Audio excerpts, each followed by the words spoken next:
I'm Lori Landay, Associate Professor of Cultural Studies at Berklee College of Music. And this past year, I was on sabbatical in the virtual world of Second Life. At first, I thought of virtual worlds like other things I've studied, films, television series, books. But what surprised me, what I didn't expect, was that I would find myself to be such a part of the virtual world, and that I would have such deep and meaningful relationships and connections with the people who I met there. Oh yes, in Second Life, people are represented through avatars, and this is mine, L1Aura Loire. People can modify their avatars how they want, and not all are human. L1 is an idealized me, a pretty doll that I like to dress up in beautiful clothes, which is kind of embarrassing when I think about it. Maybe it's time for her to evolve. Anyway, I like getting to know people through the self-representations of their avatars, and there is often, for me, a strong feeling of closeness in my interactions with them. You were alone typing, but you were together, and the lack of physical presence makes the connection seem sort of pure. And sometimes both people type the same thing at the same time, and it's amazing. It reminds me of the phrase from the Shakespeare sonnet, "The marriage of true minds." It doesn't happen all the time, of course, but when it does, it's a wonderful moment of discovery and possibility, and it fills me with hope that there can be such moments, such connections across time zones and continents between people who have never looked directly into each other's eyes, only into their avatars.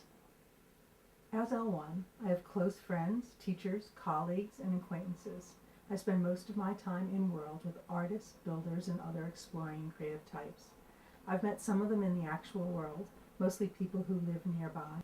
And then there are the people who I already know. Even my mother is in Second Life. But when I was in England recently on a family trip, I met the artist who is behind the avatar Maya Paris. We drove miles to see her. Maya is the Second Life friend with whom I spend the most time, talking over ideas, taking scripting classes together, exploring places with our friends, and really cracking each other up. So suddenly, on a surprisingly warm English beach, there was Jackie. The moment of seeing the actual physical person was a shock. We had used voice chat and traded pictures, but still there was a collision. Not the avatar. But then she laughed. I love that laugh. And that was a bridge between the two realities.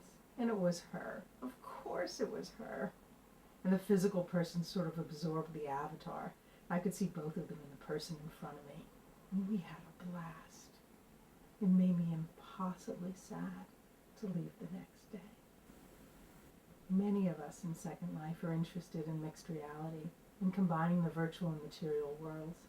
I've come to think of all my Second Life friendships like that, because there is always a person on the other side of the computer, even if I don't know who that really is. And it is the emotional authenticity that makes those friendships real, those connections profound. Back in world, I see Jackie in the Maya avatar. It's like an optical illusion. In my mind's eye, I toggle between the two. Jackie and I, Maya and L1, we collaborate on what author William Gibson called a consensual hallucination, and our friendship is a mixed reality work in progress. I wonder what we'll do next.